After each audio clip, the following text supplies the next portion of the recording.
Tonight, Team Canada heads home after a historic World Cup run. It does hurt. We know where we could have went, but I think we all have to have that sense of pride. Back on home turf after setting a new bar, but still questions why didn't the captain play? And FIFA's unusual call to overturn a suspension after a call from Donald Trump. In BC, an out-of-control wildfire forces dozens from their homes. I'm devastated. We need rain. The fears this fire season could get worse. May I please have it, officer? Just a taste of Taylor Swift's big day. We're eating those pastries on behalf of all of the Swifties around the world. The Canadian fan who got a sweet glimpse of the secret wedding. From CBC News, this is The National with Ian Hennemanzing. After a thrilling World Cup run that captured the country's hopes and enthusiasm, members of Team Canada are home tonight, eliminated after losing to Morocco. A tight match eventually got away in the second half, Morocco cruising to a 3-0 win. Canada's captain Alphonso Davies remained on the sidelines, with many fans wondering why. Still, getting this far marks a historic moment and perhaps a sign of a promising future. Jennifer Yoon is near Pearson Airport tonight, where some players just spoke. And Jennifer, I imagine there was a mix of emotions.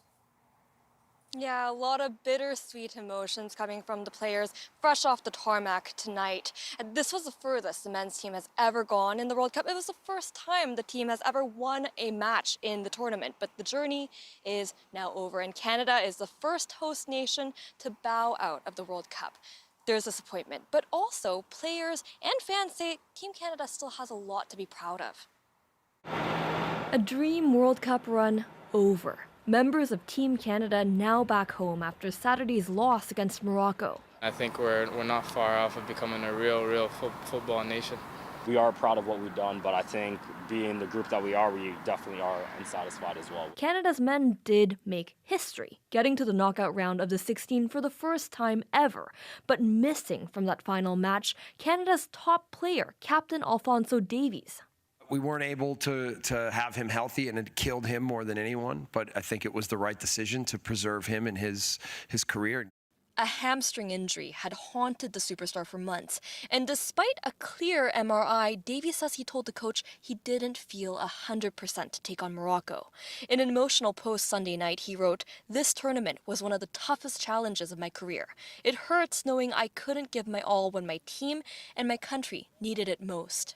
Davies has a multi-million-dollar contract with Germany's Bayern Munich, leaving some to question whether that factored in.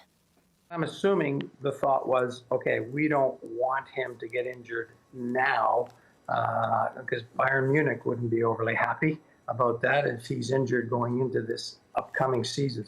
I can only imagine how far this team would have gone had we had a full squad. We did such a fantastic job. They should all be proud of themselves, but, you know, it's always going to be a what if. But what is clear for Canadian soccer fans, a fierce pride in their national men's team, despite the pang of loss. Really proud of the team. They put in a lot of effort. They were determined, and I would say that I'm really proud that we did so well in this World Cup. Went very far, much further than anyone expected, and it was good. And a sense that there's a growing appetite for soccer in Canada that fans argue could someday rival hockey. Canada is now our football country, everybody. Canada's coach says that means the pressure is on for the next Men's World Cup. So next World Cup, everyone's going to say that anything less than the round of 16 is a failure, right? Marsh says there's a lot of work to be done, and he'll be there for it. He's locked in as Team Canada's coach through the next World Cup. Alphonso Davies, too, saying today that there's a lot of growing to do, there's a lot of learning to do, but the team will be back. And although Canada is out of the tournament, Jennifer, still a lot of soccer left to be played. Yeah, about a dozen matches left in the tournament, including the last one to be fought on Canadian soil between Switzerland and Colombia on Tuesday in Vancouver. Now, after that, the final will be on July 19th in New Jersey. Jennifer Yoon near Pearson Airport tonight. FIFA made the unusual decision to lift a one-game suspension for a star American player, reportedly after a phone call from U.S. President. It's been so good for us this tournament, so to have him for tomorrow is obviously really exciting for us. U.S. striker Folarin Balogun was handed a one-game ban after getting a red card in a match against Bosnia on Wednesday. But in a statement today, FIFA said he can play when the U.S. takes on Belgium tomorrow. American media reporting Donald Trump asked FIFA's president to review the ban before it was reversed. Today, Trump thanked FIFA for, quote, doing what was right. Belgium's Football Association says they are astonished. A growing wildfire is now forcing evacuations in BC's Fraser Canyon. It's one of hundreds burning out of control across the country tonight. Calgary Stampede with the concerns the situation could get worse. The firefight is underway in the Northwest Territories. A massive blaze continues to threaten the village of Fort Simpson. Another is threatening the community of Wrigley.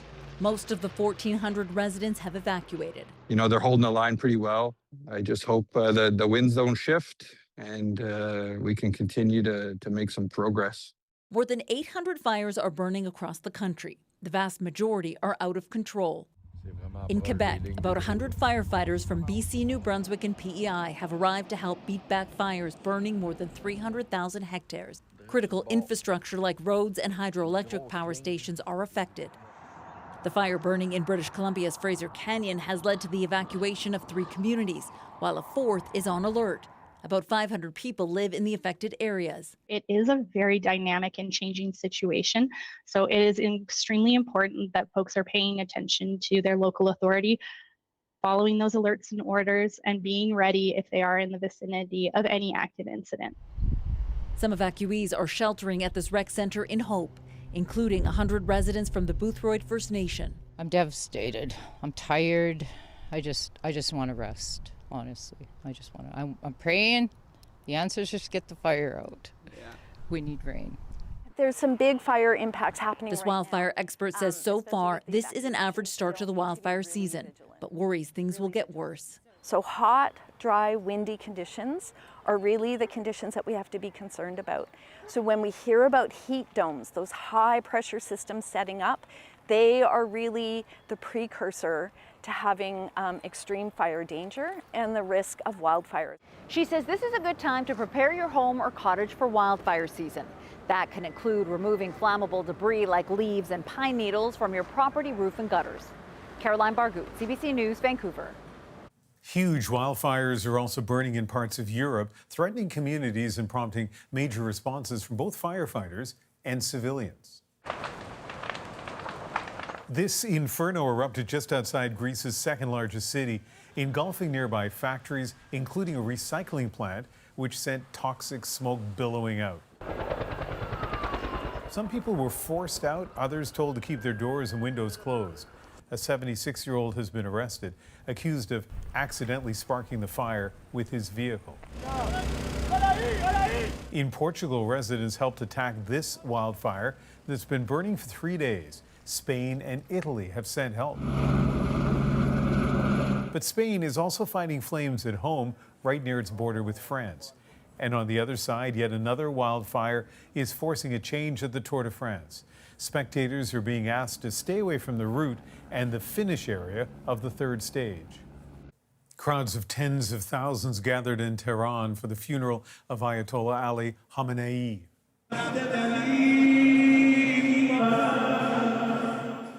Officials stood and prayed before coffins of the slain supreme leader and members of his family, including 3 of his surviving sons, but not his son Mojtaba, the current supreme leader of Iran, who hasn't been seen or directly heard from in public since the U.S.-Israeli airstrikes that killed his father back in February.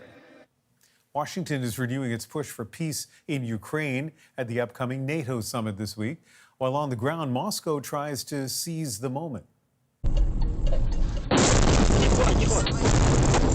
Russia pounding frontline cities with bombs and claiming to have finally captured the strategic city of Kostiantynivka after trying for more than 6 months.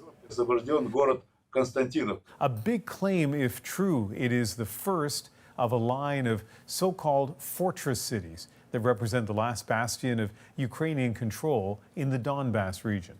But analysts mapping the war say most of the city remains contested under the deadly shadow of a drone battle.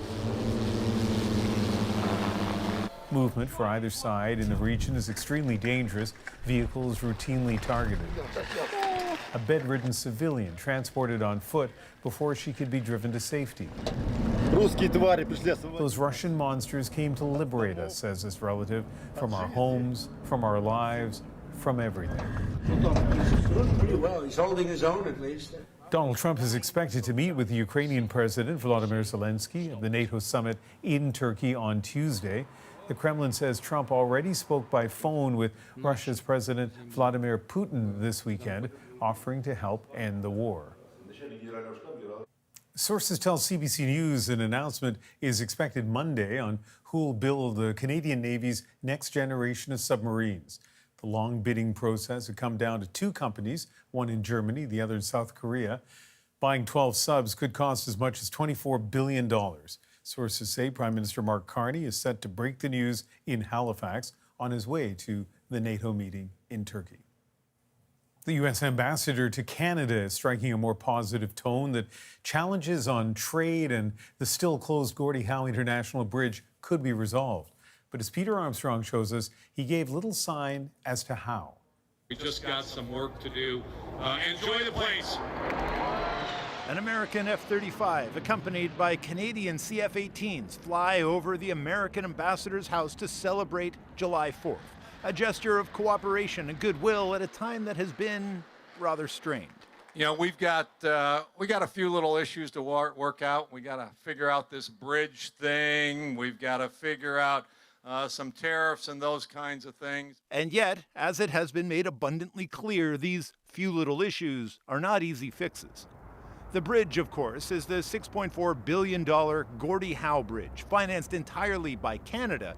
It's now complete, but at the request of the United States, we agreed to delay the opening and take the necessary time to resolve outstanding issues. What are those outstanding issues? Unclear, but the New York Times reported that the delay came after the American family that owns the Ambassador Bridge met with the U.S. Commerce Secretary, a family that also happened to donate $1 million to a Trump super PAC. The U.S. ambassador has said the donation has nothing to do with it and that the bridge is a separate issue from broader trade talks.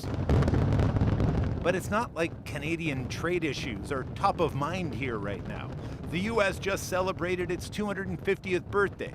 Meanwhile, people here are far more focused on the war in Iran and domestic issues like gas prices. Still, Hoekstra ended his July 4th comments with a goal of sorts. But next year, hopefully, we can all take a toast of American bourbon legally in the province of Ontario.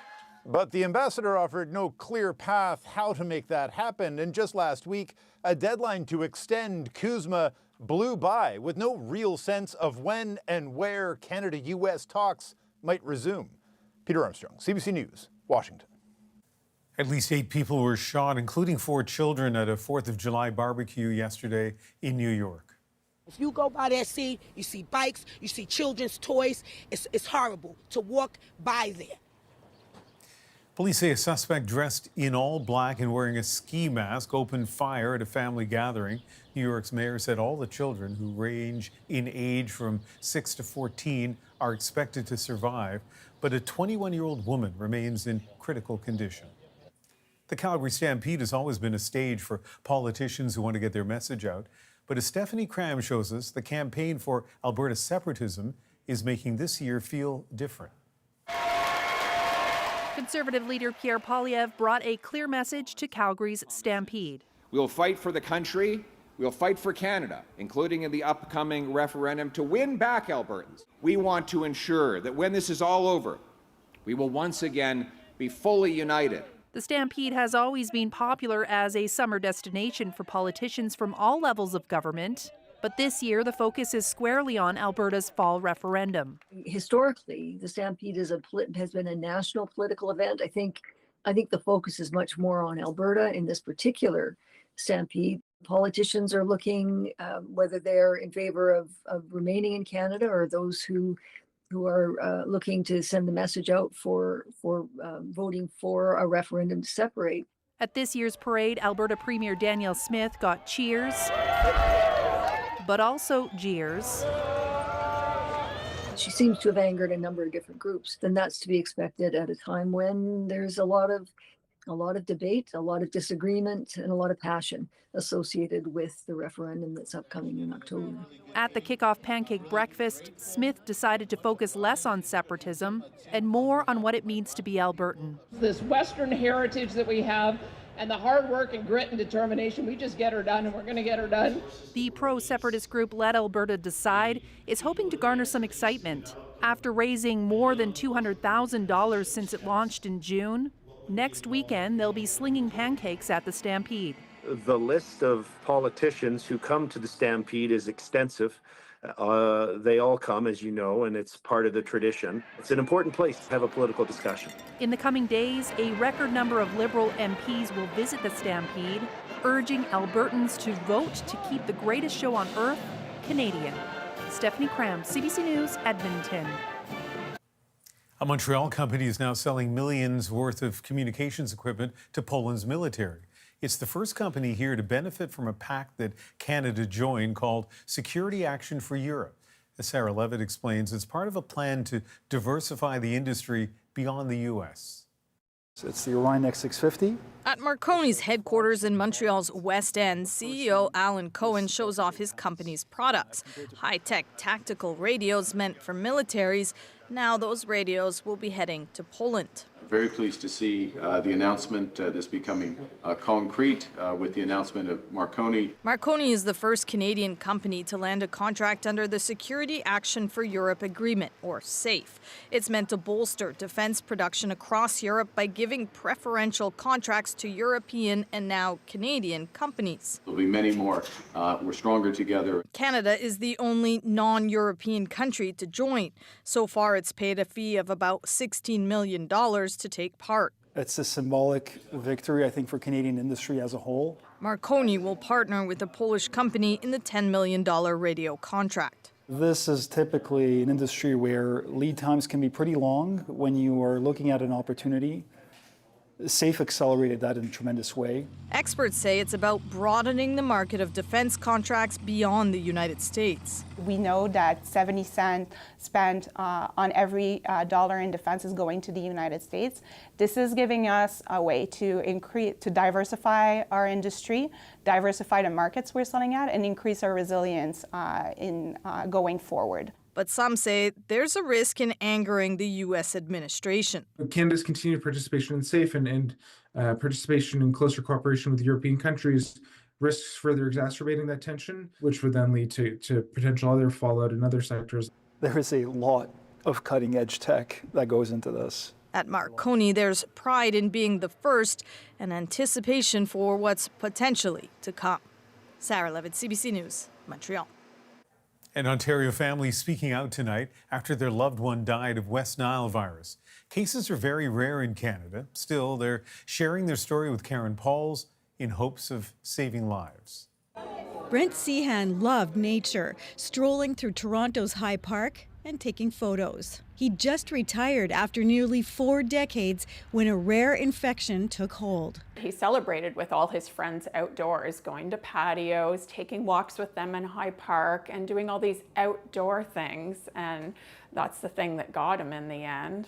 Last July, Toronto public health officials confirmed the first mosquitoes of the season to test positive for West Nile virus. Within weeks, Seahan felt sick with what he thought was just a summer flu, but it rapidly escalated. He died from West Nile encephalitis, a severe inflammation of the brain, one of just 9 Canadians to die of West Nile virus last year. So the doctor was extremely shocked because it's such a rare thing to get that sick with West Nile. Like only 1% of people get that sick. While 80% of people infected with the virus show no symptoms at all, men, older adults, and those with underlying health conditions face higher risk for severe infection. If the virus travels to your brain or your spinal cord, it can cause inflammation, which can then lead to serious complications like high-grade fever, coma, hallucinations, confusion, and potentially even death. No vaccines exist, and there are no specific treatments. The mosquito season has just begun, and so has West Nile surveillance. It's typically a combination of factors like weather,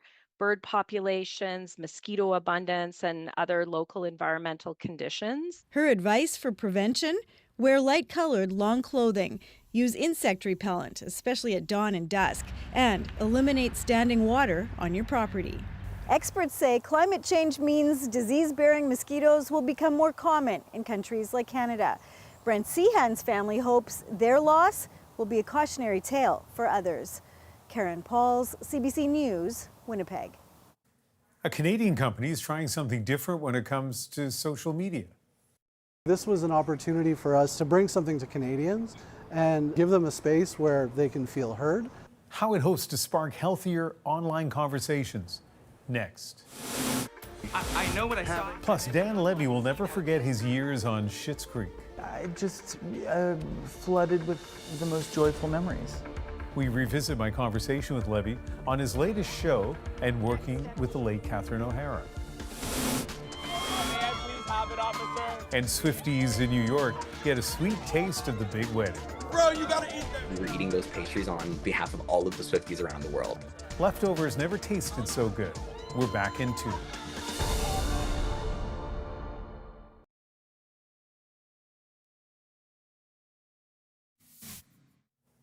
A hard landing today for the Seaplane in New York's East River. 8 people were rescued from the plane by the fire department. 2 of them had minor injuries.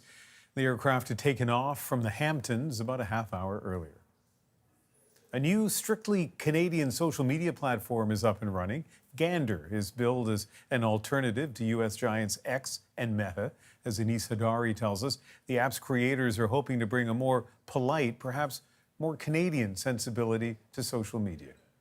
We're giving you control over your feed. This new social media app called Gander is only meant for Canadians. It's similar to Twitter or Blue Sky, but controlled here in Canada. We're always being drowned out. So this was an opportunity for us to bring something to Canadians and give them a space where they can feel heard under our own laws. Most popular social networks can fall under U.S. laws, but Gander says it's using sovereign Canadian tech providers. We are fully compliant with Canadian regulations and also all the local laws that we operate. And also it means to be fully immune to the risk of extraterritorial interference. This Vancouver video creator says he'll give this new app a shot. My one concern may be how the algorithm is going to be formed and how it'll be shaped and what it will promote. And it might promote wholesome Canadian content. And I hope that's the case. And if so, that's great. But other Canadians may not bother if their friends aren't also on Gander, and the company says it knows it'll be hard to pull them from existing apps. The addictive nature of those platforms, that's really hard to butt up against. Offering a positive space is going to take us a certain distance. There is a certain hand-waving vagueness, almost blandness to what does it mean to have a Canadian conversation? That's not defined anywhere. Gander says it'll make you smile, but it's unclear how restricting non-Canadians does that. There are plenty of Canadians on Reddit.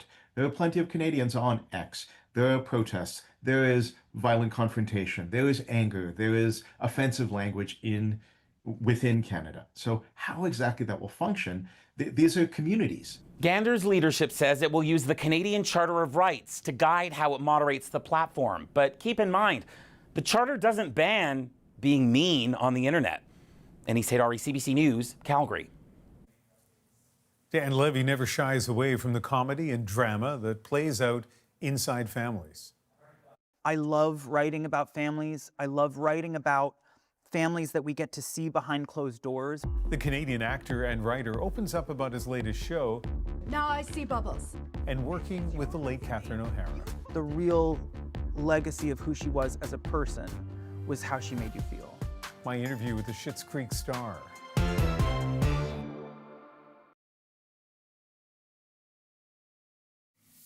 A new world record! A new world record! Canadian swimming superstar Summer McIntosh with another record-breaking performance, this time at the Canadian Trials in Montreal. She shattered the women's 200-meter butterfly world record that stood for 17 years. Growing up, this is the one world record that I thought I would never break, and to do it tonight is really special in front of a home crowd. The 19-year-old triple Olympic gold medalist now holds 4 long-course world records. Schitt's Creek star Dan Levy has a new comedy series this year, Big Mistakes. Last month, he got 4 nominations at the Gotham TV Awards, which honors breakthrough TV shows and performances.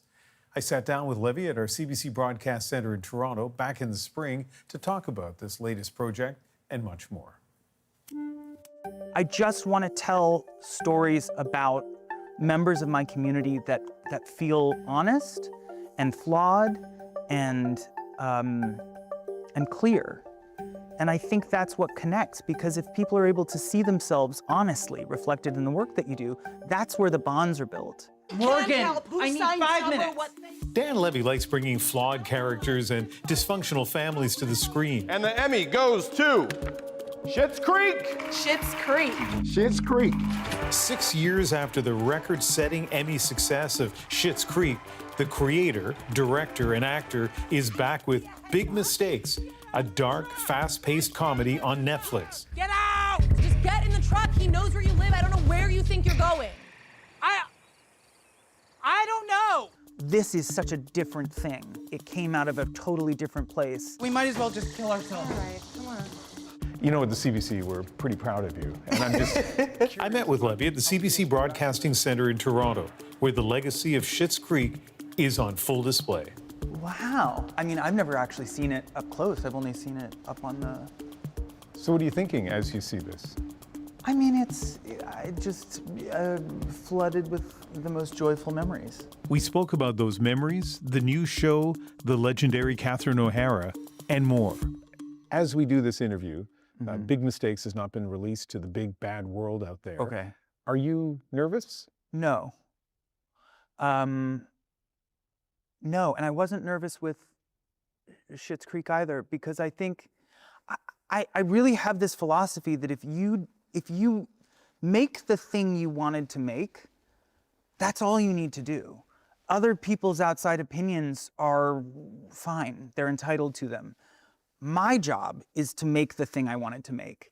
I would be nervous if for some reason that was compromised in the process and what I put out into the world didn't reflect what I wanted to make. Then I'd be nervous because I had compromised something of myself. But I think as someone who makes things, you know, all you can do is make what you want to make. That is extraordinarily healthy.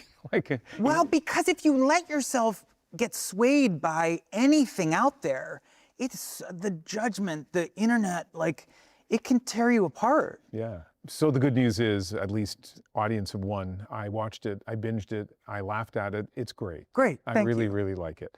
And as I watched it, I thought, it's dark. Yeah, yeah. It's unusual. It's not any formula that I recognize. Right. I'm stepping out. Okay. Yeah. Thank you. Are you going? Nobody expects you to be like Natalie. She is an anomaly in this family. Confident, ambitious. She doesn't have to work for that body. But could the two of you, for once, set your differences aside and make my mother's death easy on me? Stop screaming! All right. I took a long time after Schitt's finished, for myself, for my sanity, for the audience, and I knew that I would make something again, but it's a commitment. I had to give myself some space. I had to figure out what was a story that got me just as excited, that I want to tell for season after season after season, and beyond that, like, I want the audience to be able to take a minute before I ask them to invest in a different version of myself. I think there are 2 paths that actors take. One is the total rejection of the thing that made them famous, and one is the acknowledgement that what made them famous will always be what made them famous, and you have to come to love that. And I'm on that side. So I never wanted to do that thing where it's like, I have to dispel everything about David Rose. I love it. If that is my legacy, so be it. let's talk a bit about the phenomenon of Schitt's Creek. I interviewed you in Vancouver while the series was still being shot. We have a small town Canadian sitcom with a pansexual character. Yes. And how often has that happened before? I don't think it's happened in Canadian TV, that's for sure. There was a fan event. And you know what? There were a lot of people there at the theater who loved you and loved the show, but it was still kind of a cult thing maybe in Canada. And as you point out, there came a time where it became this pop culture phenomenon in the United States, maybe beyond. Did you get a sense of when things shifted? I think it was COVID. I think sometimes the circumstance of our lives, culturally speaking, lends us to certain things. We look for comfort in times of strife. And I think what the show, unbeknownst to us at the time, like what it offered people during COVID was a safe place. Nothing bad was happening. It was about a family being forced to live in a motel together. A lot of families during COVID were coming back together to sort of pod in a house. I ended up moving back into my parents' house for a little period of time. So I think there was a connection in experience that lent itself to people finding the show and loving the show in a deeper way than they might have expected, or that they might have done had there not been this global pandemic that was happening. It became a life raft for people, I think.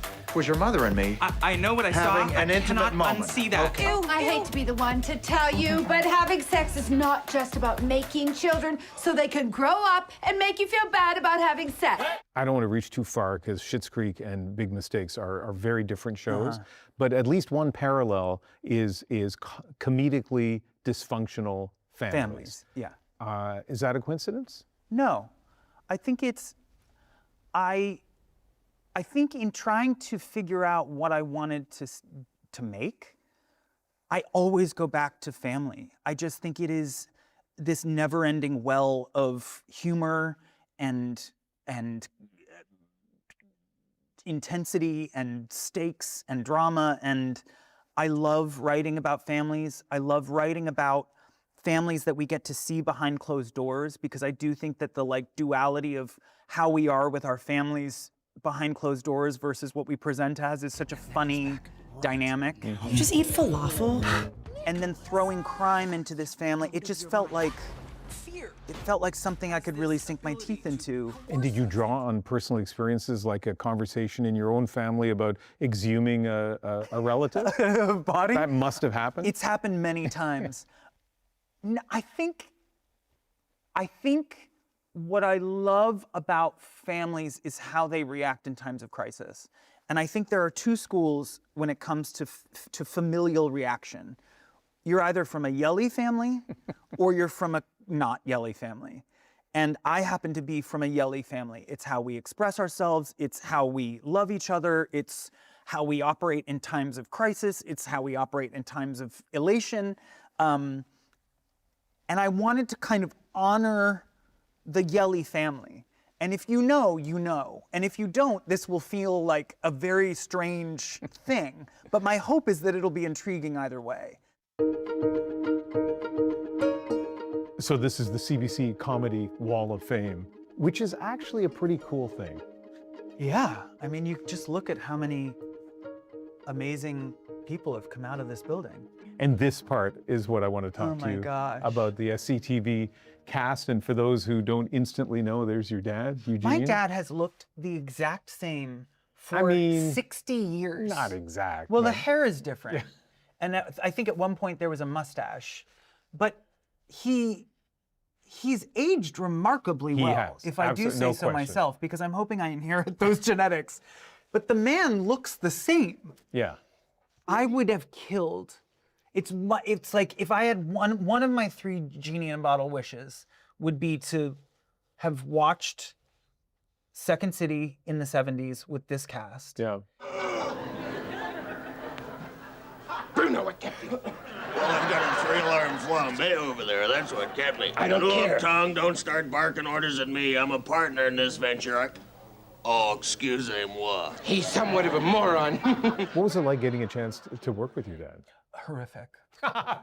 Hated every minute of it. And he would say the same. We haven't spoken since. That's what I thought. Hate to break it to you. No, it was amazing. I mean, how rare to get an opportunity to spend 6 years of your life like creatively collaborating with a family member and living to tell the tale. And I was lucky enough to work with my sister and my dad. Yeah. It was amazing. I mean, I feel so grateful that we have this show to kind of encapsulate a chapter of our lives that we loved so much. So yeah, I mean, he's a lovely, lovely man. Wow. I think it's why he has the career that he's had, because I think he's just a joy to work with. When we come back, Dan Levy shares his thoughts on working with the late Catherine O'Hara. The real legacy of who she was as a person was how she made you feel. And I cherish that now more than ever.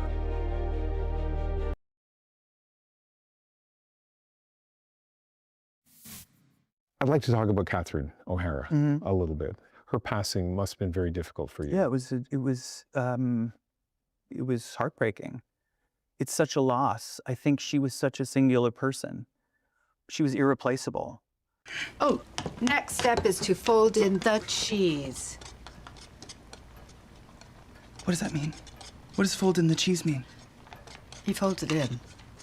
I understand that, but how do you fold it? Do you fold it in half like a piece of paper and drop it in the pot, or what do you do? David, I cannot show you everything. Okay, well, can you show me one thing? The sort of totality of who she was as a person is almost impossible to put into words because it was a feeling. I think everyone who's encountered Catherine will agree that you can say things about her, but the real legacy of who she was as a person was how she made you feel. And I cherish that now more than ever. I think she was so generous as an actor, as a collaborator. That's an ostrich bag. Knowing that she was out there made me a better person across the board. But I think what is so magical about her impact is that the singularity of her work really made people feel like they knew her. I think her characters, the eccentricity of what she brought to each and every character she played, made an audience member believe that they were seeing something in her characters that no one else could see. And it's that specificity that I think creates an emotional bond between a viewer and an actor. And there was nobody that could do it like Catherine. And I think, fortunately, her career has left us with so much joy to turn to in a time of such sadness, I think. I appreciate your willingness to share that. Let's talk a little bit more about your career, your role as a showrunner, as a writer, as a creator, as an actor. It's a real privilege to have that, and a responsibility and a challenge, but a privilege to have that kind of control over projects. What does it mean for you? Well, I think I'm very aware of the privilege, which is why why the projects are few and far between. Because to me, if I'm going to be asking for that kind of a real estate, I better deliver. The idea better be worthy of the money that's being spent on it. It better be worthy of the actors I'd like to cast in it. It better be worthy of the audience's time. And if it's not, I'm not going to sell something for the sake of cash or notoriety or being seen as prolific in my work. I think that's almost like a Canadian thing of like being aware of the privilege, being aware of the opportunity, and knowing that I don't want to take it for granted. So with this show, it's why it took so much time. You mentioned being a Canadian, living and working in the United States. These are, I don't have to remind you, fraught times in terms of the relations between the countries. Are you feeling any of that? Of course, I don't know how you can. It's hard ultimately. Like it's a hard relationship because it's given me a lot, and yet there's so much that rubs my whole sense of self. You know, I think it's amazing, like as a Canadian in California, all of my friends are Canadian. And so there is a like we find each other. And I think that's the way to get through it, is to have the conversations and to share stories and share our own relationships to what we're reading in the news in order to kind of find our own perspective through it, or to find comfort in the fact that it is incredibly disorienting. And yeah, it's a weird time, man. Like, it's all I try to do is make things that will hopefully get people to laugh in times of trouble. You know, I think that's what I can do. And I think that's, you know, we talk about action, and at the end of the day, that's what I feel like I can do. But when I think of your character in this and the relationship your character's in, I also feel like you're not compromising anything in these times. The character? Well, I mean, in terms of, it's not like you're making concessions and saying because of the political kind of, you know, what's going on in the States, I'm gonna tone this down. Like and the relationship. Yeah, exactly. Kind of like, this is not the time to do that. I have too much faith in the audience. Yeah. I have too much faith in the audience in a time where I feel like people don't have enough faith in the audience. If you just tell the story of someone's life with nuance and empathy, you will connect with people. I don't ever want to censor the work that I do to accommodate an audience, because I think you are then judging that audience. You're then saying, I don't believe that you have the capacity to pay attention to what I'm doing. That's none of my business. I have to hope that this audience is operating at the highest level of their own intelligence. Not that what I'm doing is cerebral. I just have to give them the benefit of the doubt. Compromise my time, my job, my relationship? What relationship? With Jesus. Let's finish with this. You know, with Schitt's Creek and with Big Mistakes, you have created two really rich, interesting characters for yourself. Kind of showcase your talents. Those characters are complex, but one similarity is they're both queer. And the queer community has lauded your work and appreciates your work. And I just wonder how do you feel about that, and what extra responsibility do you feel with that? The only responsibility I feel is to tell the story of my experience as authentically as possible. I think that's all we want as a gay person. I just want to see myself reflected in culture respectfully. And I think so often we see ourselves reduced or caricatured. So I appreciate the fact that people have loved the work that I've done and the stories that I've told as it's pertained to the, you know, queer community. But really it just comes from a desire to tell stories that I don't often see. So that's just honesty. That's just channeling my life and my experiences and my friends' experiences and kind of really taking advantage of the opportunity to do that. There are so many TV channels, so many streaming services. I wouldn't presume that you've had a chance to see Big Mistakes. If you haven't, I guess I would say to you what I said to Dan. It's dark, it's unusual, and it's funny. Worth a watch. Coming up, fans get a little taste from Taylor Swift's wedding. I made sure to walk around and be like, did you get a bite? Did you get a bite? The pastry itself and how it landed in the hands of the Swifties. Next, in our moment.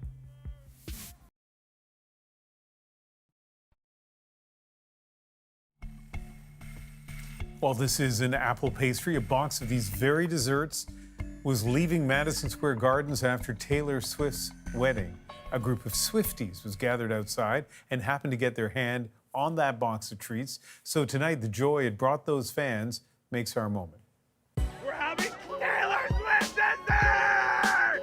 I was the chosen Swiftie to taste the apple turnover desserts served at Taylor Swift's wedding. Myself and about 30 other Swifties were enjoying ourselves outside of Madison Square Garden. Closer to about 4 a.m., you could tell catering specifically was exiting the venue when a pastry van pulled up. It was clear that the pastry van had exited the Madison Square Garden secure perimeter. We were asking him specifically about the flavor of the cake when he gestured to give us all pastries. Oh!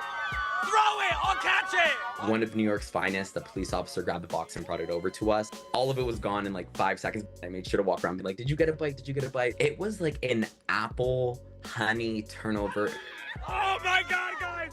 It was so flaky. Every single layer of the flaky pastry was like covered in this honey glaze. I just spoke to the bakery and they're so secretive. They cannot confirm or deny anything. We were eating those pastries on behalf of all of the Swifties around the world. There was no place in the world I would have rather been. Well, inside of the venue. There's so much I don't understand here. The bakery could not confirm or deny what? That they sold those pastries for the wedding? And can you imagine, in Christian's case, flying from Toronto to New York just to be outside Madison Square Garden, and then at 4 a.m. still waiting for any hint, any sign, any connection to the wedding, and he got it. But I do understand fandom, and those Swifties sure are fans. I'm Ian Hannah-Mansing in Vancouver. I hope you can join me weeknights on CBC News Network, 7 Eastern, 4 o'clock Pacific. Good night.